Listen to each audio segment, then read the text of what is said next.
And among the songs making us feel festive is a new track from the West End star Kerry Ellis and Queen legend Brian May. It's called One Beautiful Christmas Day. We're hoping to get Brian on the line very shortly, but Kerry is on the line already. How are you doing, Kerry? I'm good. Thank you for having us on and playing our record. It sounds so great on the record. It's so lovely to hear it on the radio, and we really appreciate your support, because obviously we want people to hear it. Yeah, well, absolutely. Well, why did you decide to do a Christmas single?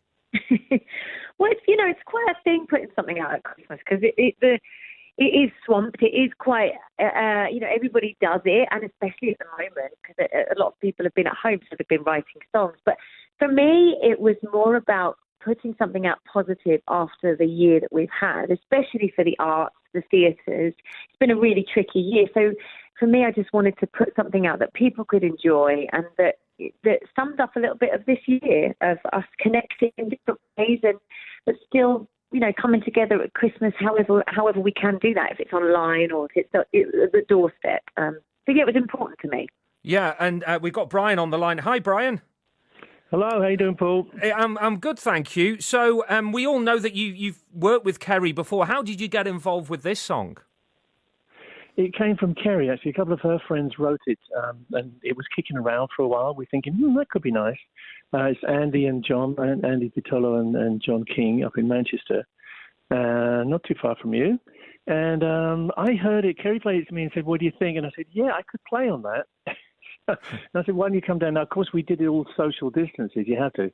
In the studio, we're sort of in separate rooms, and it's a little difficult, but we managed to kind of do a bit of work on the song. We put a little bit of our own ideas into it, and suddenly it just took shape, and it started to sound like it was a hit. I just said, it sounds like a record, and Kerry was like, let's put it out. So it didn't really.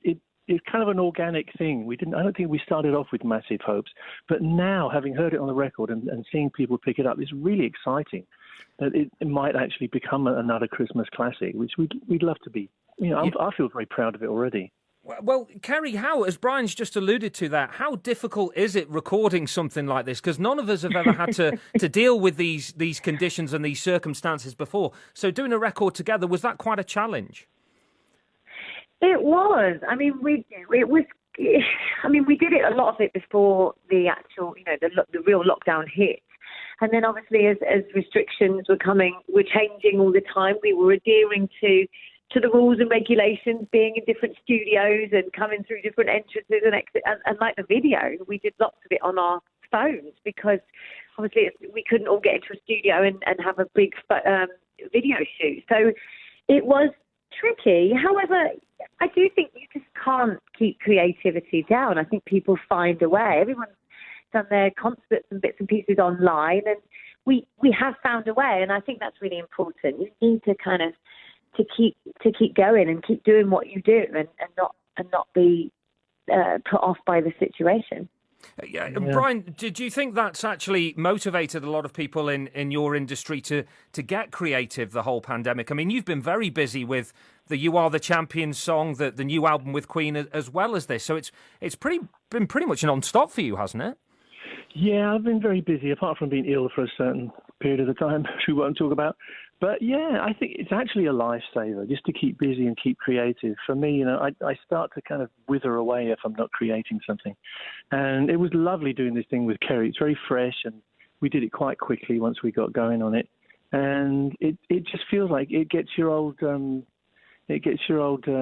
blood coursing in your veins the way it should do. I mean, this is what we do. We make music, and if you can't make music, you start to really feel bad. You feel disconnected and don't know who you are anymore. So it's been great for me just doing this, just the journey of this. So if it's a hit, it's a bonus. Yeah, I was going to ask after your health. I won't dwell on it, but there are a lot of people worried about you doing okay? I'm doing great, thank you. Yeah, much better. My new religion is exercise. Have you got the old treadmill out there, or are you going out and about? I got my trusty static bike. I love it. Most mornings you'll see me on there if you're passing. I'll wave to you. And Kerry, I mean, you're known for being a performer. It's what you do. You've been in the West End, in Broadway. Obviously, a lot of people remember you from We Will Rock You as well. How difficult is it for you? It's what you do, not to be able to perform for all these months. Yeah, I do feel for the industry. I mean, I wasn't really attached to a show more recently, so I wasn't directly affected. Obviously, it's changed. Obviously, I couldn't do a lot of my concerts, which was tough. And I do feel for the entire industry. It's been very difficult. I mean, people have done some brilliant things online, but it's not the same. They need the support. They need the theatres to open in a safe way, and the performers need to be supported. So, yeah, it has been tricky. I mean, it's given me another outlet to put my energy into something else. I did my podcast. I've written a book.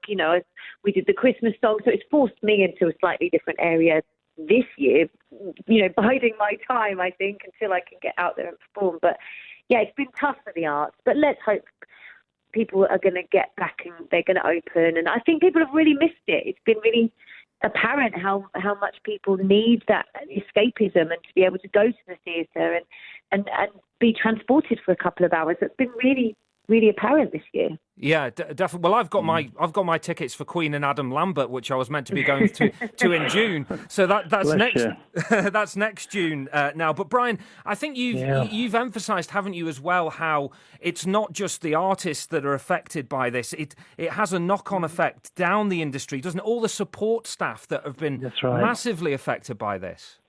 Yeah, and unfortunately, they don't get any handouts, really. So I'm actually very proud of the way our business has held up because, they don't get any help from the government. They don't get furloughed or whatever. They just go out of business.